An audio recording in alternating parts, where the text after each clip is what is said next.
Tem a carga tributária de países como a Suécia, ou seja, temos carga tributária de primeiro mundo, o que recebemos em troca são serviços muitas vezes piores do que países africanos. Verdade. Pesquise. Tira o tempinho do seu trabalho, da sua vida, do seu dia a dia e pesquise a comparação de outros países com o nosso ou o nosso com outros países. E aqui em nosso município não é diferente.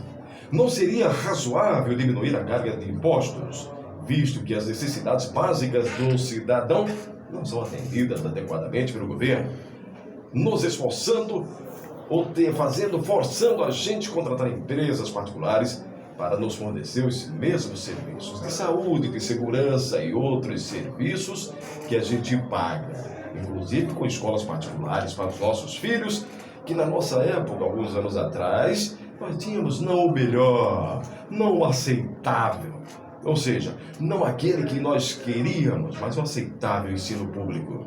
E eu estudei em escola pública e me orgulho muito disso, das professoras e do ensino que a mim foi passado, foi construído na minha vida. E aí eu pergunto para o Júlio, para que a gente possa construir esse nosso bate-papo hoje aqui no programa Conversa Franca, como você, Júlio Macedo, avalia esse cenário no Brasil? Aí depois você volta aqui para a nossa região. Então, Fábio, a carga tributária no Brasil é alta, mas esse não é o principal problema, né? O principal problema da carga tributária é a forma como ela é cobrada. Certo. Nós temos uma carga tributária que é em cima do consumo. Quando um beneficiário do Bolsa Família recebe R$500 e vai no mercado fazer a sua feira, R$150 no mínimo, dependendo do que ele compra, R$150 é imposto. Então, no caso, quando o governo dá R$500 para um beneficiário do Bolsa Família, R$400, R$150 ele toma de volta. É verdade. E que muita gente desconhece isso. Isso. Quando um padeiro vai fabricar pão, né, o pão custa 50 centavos, mais 15 centavos é de imposto. Então, o que acontece na carga tributária? O pequeno comerciante, o pequeno empresário e o trabalhador paga muito mais imposto do que as pessoas ricas. Então, esse é o problema. Agora a gente viu que surgiu 2 bilionários no Brasil. Depois de uma pandemia terrível, depois de uma crise sanitária, depois de uma crise de saúde, a Caixa Econômica anunciou um dos maiores lucros de sua história. Os bancos anunciaram um dos maiores lucros de sua história. E o Brasil surgiu com 2 bilionários na Forbes. Esse é o problema. O problema não é a carga tributária. O problema é a forma como essa carga tributária é cobrada. Os bancos não pagam imposto, quando paga é muito pouco. Os latifundiários, proprietários de grande quantidade de terras rurais, não pagam imposto. Não pagam. Os donos de grandes prédios na cidade, grandes áreas urbanas, não pagam imposto. Aqui no município, nós temos uma lei tributária que depois de 5 anos você não precisa mais pagar o que ficou para trás, você só paga 5 anos. Não pode. Então, o grande proprietário... esse grande... Isso nega. Então, esse é o problema do país. Nós temos um projeto, uma forma de trabalhar chamado COFINS, que é uma renegociação, uma renegociação das dívidas, onde a maioria dos grandes empresários, a maioria dos grandes bancos são beneficiários, são perdoadas as contas dele. Agora ninguém perdoa a conta do padeiro, que tem que pagar o imposto, ninguém perdoa a conta do pequeno comerciante, que tem que pagar, paga na compra, paga na hora, na boca do caixa, o comerciante vendeu, já é descontado na receita. Então, nas suas palavras, quer dizer que tudo isso é conduzido em benefício do grande. Do grande. O país tem um sistema tributário que beneficia os grandes, penaliza os pequenos comerciantes. Hoje, agora são 10 horas e 15 minutos, nós vamos ao nosso primeiro intervalo de apoio culturais e voltamos em seguida dando continuidade ao seu raciocínio, que é muito positivo e faz com que as pessoas fiquem alertas, atentem para essa situação dos impostos no Brasil e nós vamos avançar muito mais. Tem muita informação no programa hoje. Aguardem aí que a gente volta já com o programa Conversa Franca, aqui pela 87,9 FM, uma rádio arretada. Muito bem. Está ouvindo Conversa Franca na Cultura FM.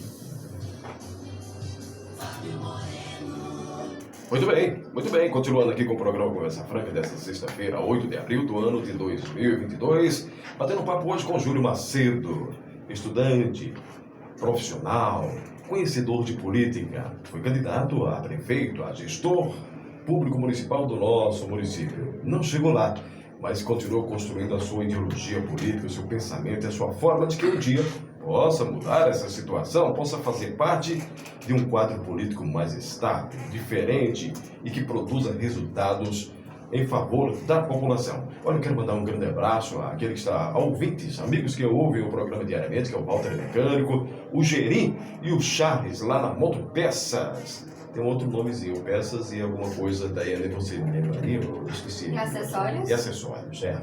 Doutora Nélio, advogado, também acompanhando o nosso programa, o Alan, administrador das empresas, e Cleo Matson, também ouve o nosso programa, ouve a programação da cultura, porque esta programação, quando chega ao ouvido desse nosso amigo, co-participante da nossa programação, desenvolve nele, desperta nele o desejo de ter um rádio, mais uma vez, como amigo, como parceiro do dia a dia.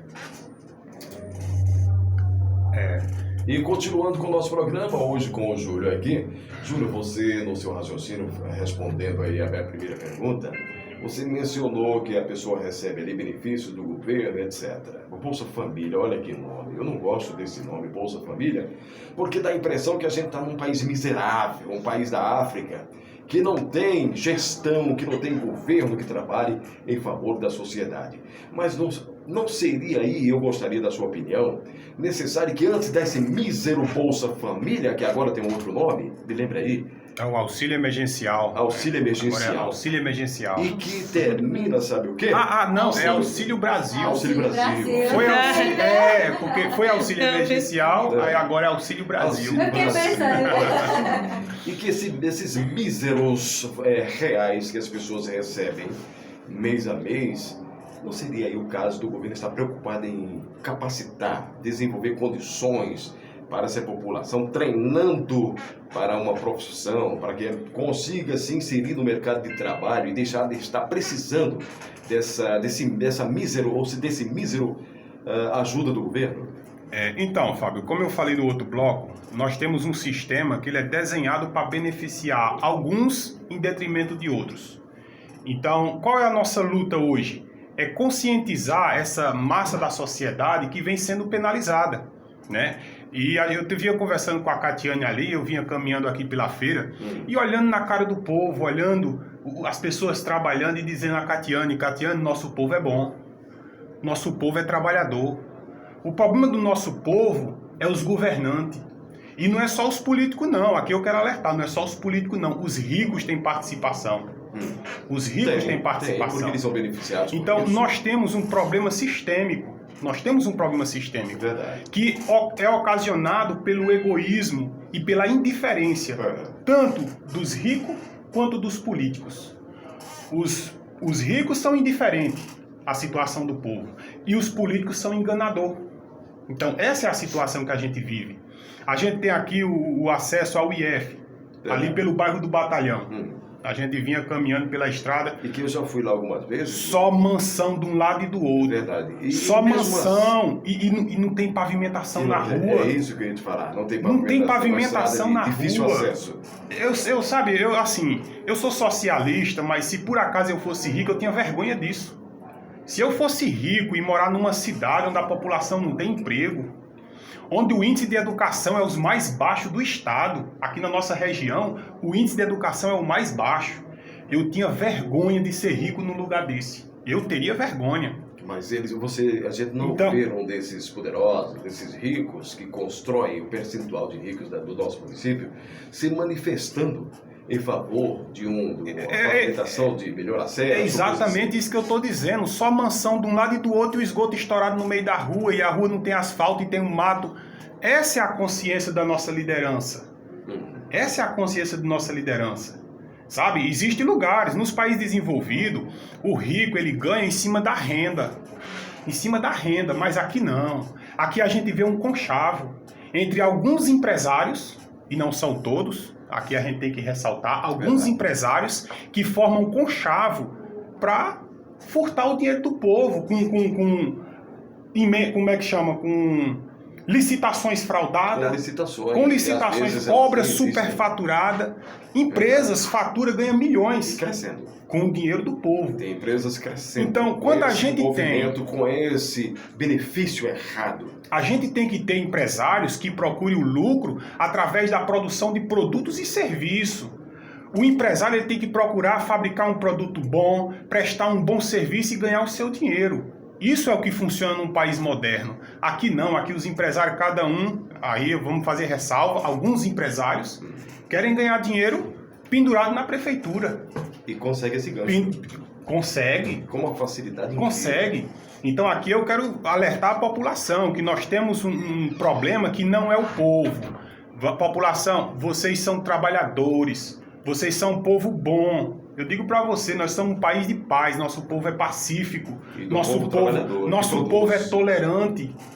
Então onde é que está o problema? O problema está na liderança.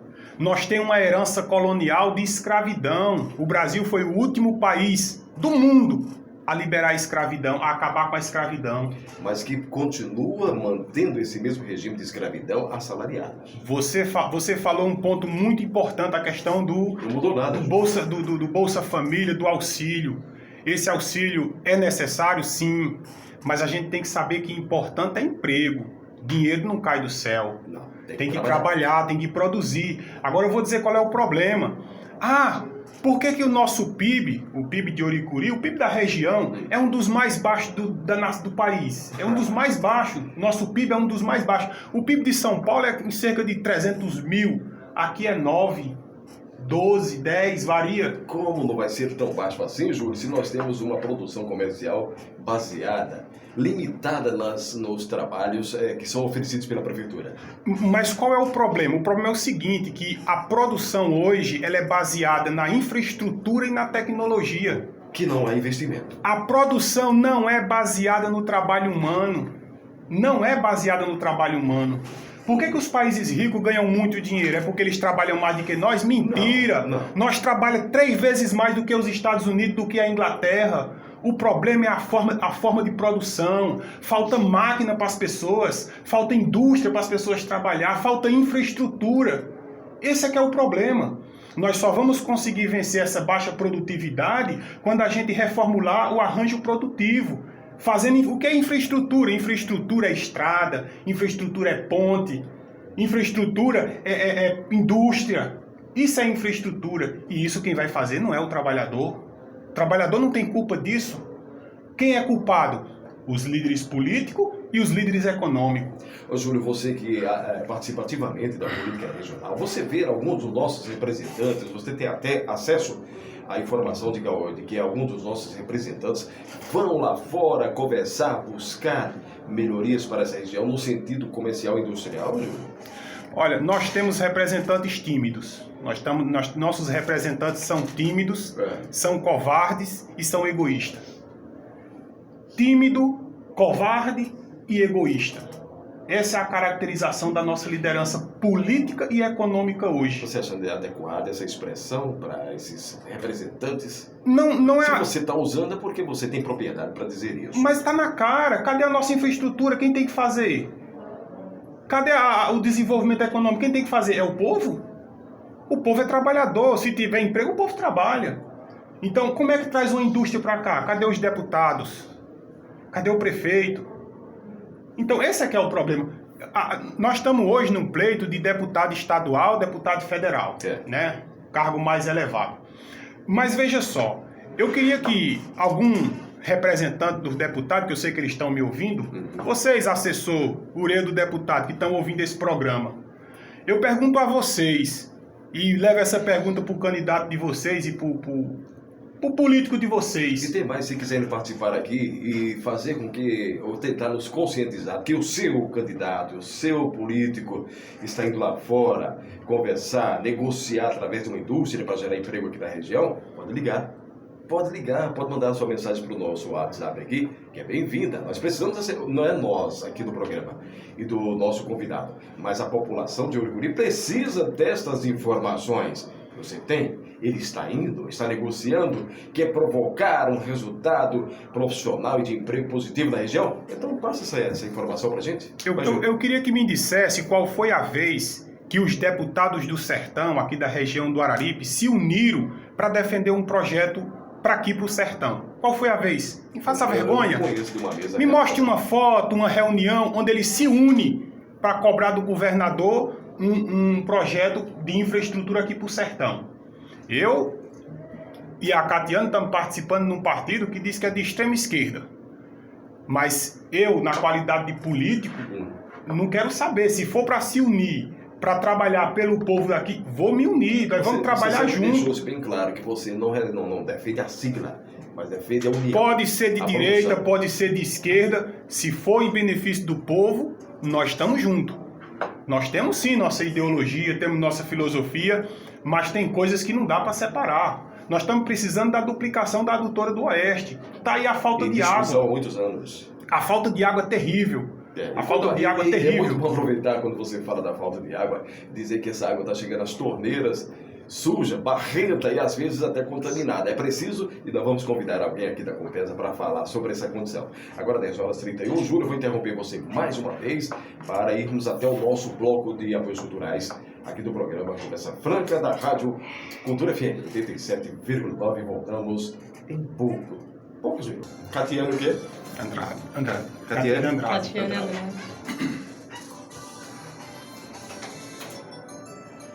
Agora 10h36. Conversa Franca na Cultura. Bate-papo inteligente e verdadeiro. Muito bem, nós estamos progredindo para um bate-papo inteligente. A gente precisa progredir cada vez mais. E para estarmos nesse nível aceitável de um bom bate-papo inteligente, nós precisamos de quê? Da sua participação. Por isso que a gente disponibiliza aqui no programa e na programação da rádio o nosso WhatsApp para que você possa fundamentar a sua opinião a respeito do bate-papo em curso, do que nós estamos produzindo dentro do programa hoje. Você quer anotar o nosso WhatsApp? Anota aí. Lembrando que nós estamos também pelo Instagram, que é Cultura FM Ouricuri. Cultura FM Ouricuri, já estamos ao vivo lá. Olha lá, eu, Júlia, Catiane Andrade. Estamos aqui batendo um papo e avançando nesse bom bate-papo. Pode soltar o nosso, mais uma vez, o WhatsApp da Cultura 87,9 FM.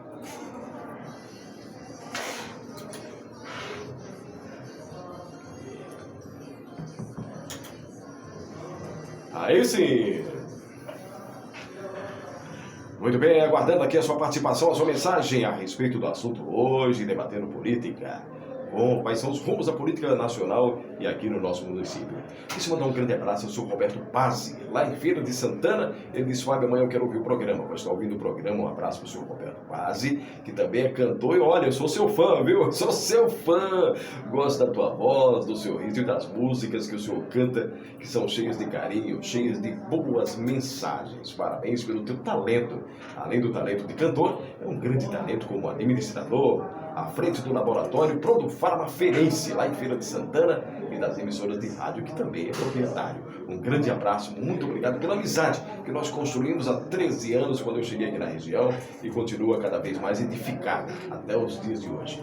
Estamos conversando hoje no programa com Júlio Macedo, que é militante, ex-candidato a gestor público municipal aqui pelo município de Uricuri. E também recebendo a Catiane Andrade, que vai ser vice, né? Pré-candidata a vice, governadora do estado. Eu sou, ela é deputada. Ah, ela é deputada? Então, perdoe. Quem tá cotado para ser candidato a vice, no caso sou eu, e a Catiane está cotada para ser candidata a deputada estadual, e tem um amigo nosso, que é daqui da cidade de Uricuri, que é o Edinaldo, que está cotado também para ser candidato a deputado federal. Muito bem, interessante. Então, nós temos uma probabilidade, né? Nós temos uma proposta de que Uricuri tenha 3 candidatos, né? Estadual, federal e vice-governador aqui de Uricuri. Então é uma coisa histórica, é uma coisa histórica. Mas é necessário. Claro que é algo que estejamos atentos a essas possibilidades. Isso, é algo se que quisermos mudar a nossa política. Isso é algo que o partido ainda vai referendar. Certo, Né? certo. Mas eu já conversei com a liderança do partido em Recife, já conversei com o diretório, com um membro do diretório, e eles falou que há viabilidade. Né? Há viabilidade, diz que o meu nome está muito bem aceito lá. Tem uma né? projeção muito boa. Tem algumas restrições, assim, tem alguns companheiros lá do partido que ainda estão receosos. Eles falam, Júlio, mas você começou agora no partido e a gente pode lançar você e de repente você não seguir a linha do partido. Eu digo, eu vou seguir, não é para defender o trabalhador, me coloque que eu sigo. Se for para defender o trabalhador, é comigo. Aí é um pensamento, uma atitude contraditória do partido. Veja bem, você pode pegar um medalhão que está lá há 20 anos no partido e não produzir nada. Não está preparado para o cargo. E pode pegar um jovem como você, filiado ao partido, militante há pouco tempo e produzir um resultado político que toda a população do estado de Pernambuco precisa. Então é preciso que o partido avalie com mais critério, mais cuidado com relação a essa estada dentro do partido, recente ou antiga, porque os antigos estão aí e nós estamos cansados dessa antiguidade que nunca fez nada, nunca produziu nada em benefício, ou seja, para um país melhor. Júlio, as pessoas despreparadas têm ocupado cargos importantes no governo, eu acabei de falar, sem a menor competência para tal. Resultado, município caro e ineficiente. O que você faria para acabar com o apoio político em troca de favores e cargos públicos? Então, veja só, hoje a gente tem, falando a nível municipal, claro que a gente está se iniciando no pleito federal, estadual e federal. É por isso que eu formulei essa pergunta a você, já que você tem esse objetivo. Então, mas as coisas se repetem na mesma forma, só que em proporções maiores. O que acontece no município, acontece exatamente no estado. É só a proporção que muda, mas a característica é a mesma. Grupinhos que se juntam para tirar benefício em detrimento do povo. A característica é a mesma, do mesmo jeito acontece no estado. Empresários do estado, junto com políticos, se juntam. Generalizado em todo o país. Exatamente, se juntam. Mas o problema é a proporção que isso acontece. Certo. Aqui em Pernambuco, aqui em Uricuri, é maior. Existem lugares, por exemplo, no Paraná, vê os índices do Paraná, Santa Catarina, vê a qualidade de vida, vê a renda da população, vê o PIB. Vê o Mato Grosso também. É tanto que a mídia não explora muito isso. Aí tem gente contra. Aí tem gente que diz, não, mas é porque o clima lá é melhor. Vem cá, vamos pegar uma região lá dos Estados Unidos, Arizona quer dizer árido. Arizona, uma zona árida. É verdade. Né? Uma zona árida, igual a nossa. É um dos melhores PIB. Produção, emprego, e não tem água. Mas tem investimento. Tem organização. Então, esse é que é o problema. Então, falta de recurso não é. O Japão tem o quê? O Japão é uma das primeiras potências mundial. Sim. Se você for no Japão, só tem japonês. Não tem recurso mineral. O que é que eles têm? Trabalho. Organização. Infraestrutura produtiva. Então, não é aceitável que a gente diga que a culpa da pobreza aqui no semiárido, a culpa da pobreza aqui no sertão é falta de recursos natural. Não é. Aqui chove mais do que em regiões secas lá dos Estados Unidos. E lá é melhor do que aqui. Então, esse é o apelo que eu faço. Aí eu vou dizer para você. Eu não vou pedir aqui consciência dos ricão. Não. Vai encontrar essa consciência. Não. O que eu peço aqui é a consciência dos pequenos comerciantes. Dos pequenos industriais. Porque eles geram mais emprego, geram mais renda para o país e é quem paga mais imposto. Então, eu chamo os pequenos comerciantes a consciência, a entender que eles estão sendo prejudicados. Os pequenos comerciantes, os pequenos empresários, o pequeno produtor rural está sendo prejudicado e muito. Então, eu não peço a eles para ser bom, eu peço para ser inteligente. É isso que eu peço. Sejam inteligentes. Perceba que o sistema tributário está só em cima de vocês. Você que tem uma bodega, você paga mais imposto do que o cara que tem um prédio de 2 milhões, de 10 milhões na frente da sua bodega. Isso é uma verdade. Infelizmente é uma verdade no nosso país. Aqui a gente tem um comerciante que tem uma bodeguinha de 100 mil, uma farmácia, um comércio. ele paga mais imposto do que o cara que tem um hotel. Que vale 10... E que às vezes, Júlio, é isento de pagamento. Que vale 10 milhões, o cara tem um hotel que vale 10 milhões, paga menos imposto do que um coitado que tem um comerciante um comércio de 50 mil real, o capital dele, 100 mil real. Então eu chamo os pequenos empresários a entender isso, a perceber que eles estão pagando mais. E que o que é que acontece? Se o dinheiro concentra, a economia para. Essa é a perversão do capitalismo. Que se você concentra a renda, a economia para. Se todas as terras do fazendeiro, a vila se acaba. A vila que tem perto da fazenda Então, isso, então a gente precisa dessa questão. Eu quero um ambiente econômico favorável, onde todo mundo tem oportunidade. E a gente só vai alcançar isso se a gente criar regulações. Quais são essas regulações? Taxar as grandes fortunas, taxar o lucro e a renda. O lucro e a renda não é taxado. A taxação é mínima.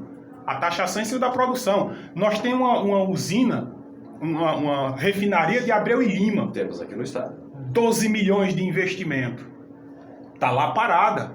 O Brasil está comprando gasolina. O Brasil está comprando gasolina do exterior e aqui no estado de Pernambuco nós temos uma refinaria pronta para trabalhar. Toda a produção e refinaria que tem no parado.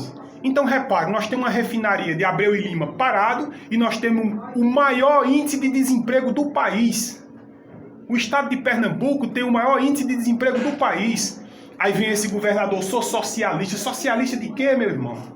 Socialista, PSB, Partido Socialista do Brasil. Socialista de quê? Só na sigla. Socialista de quê? Na sigla só.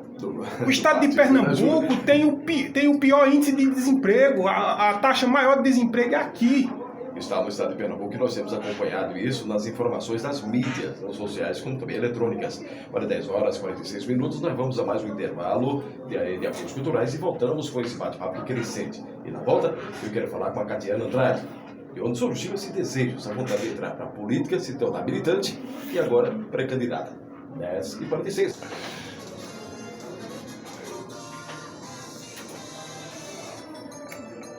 Dez e 51.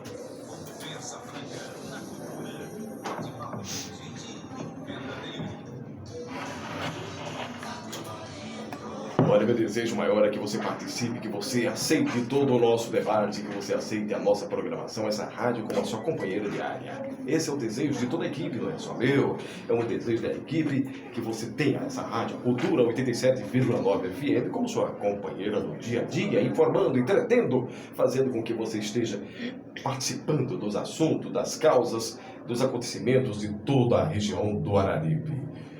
Lembrando mais uma vez que daqui a pouquinho tem o WhatsApp da Cultura com Daiane Santos. Uma voz simpática, linda, adequada ao horário, adequada ao desejo do ouvinte e também a metodologia de trabalho aqui da nossa rádio, que é 87,9 FM. Como nós também estamos recebendo a Catiane Andrade. Catiane, eu gostaria de saber de você, aonde nasceu o desejo de você entrar para a política e se colocar como pré-candidata a deputada estadual? Bom dia a todos. Essa vontade é porque eu vejo as necessidades do meu povo, né? Então, assim, isso é o que me faz querer participar na política e estar afiliada, né? Eu acho isso uma grande oportunidade de você aprender, desenvolver junto, né? Então isso é que me faz ter essa vontade de participar, de ter curiosidade, por que as pessoas passam necessidade, por que outros têm mais, né? Então assim, isso é o que me faz estar na política.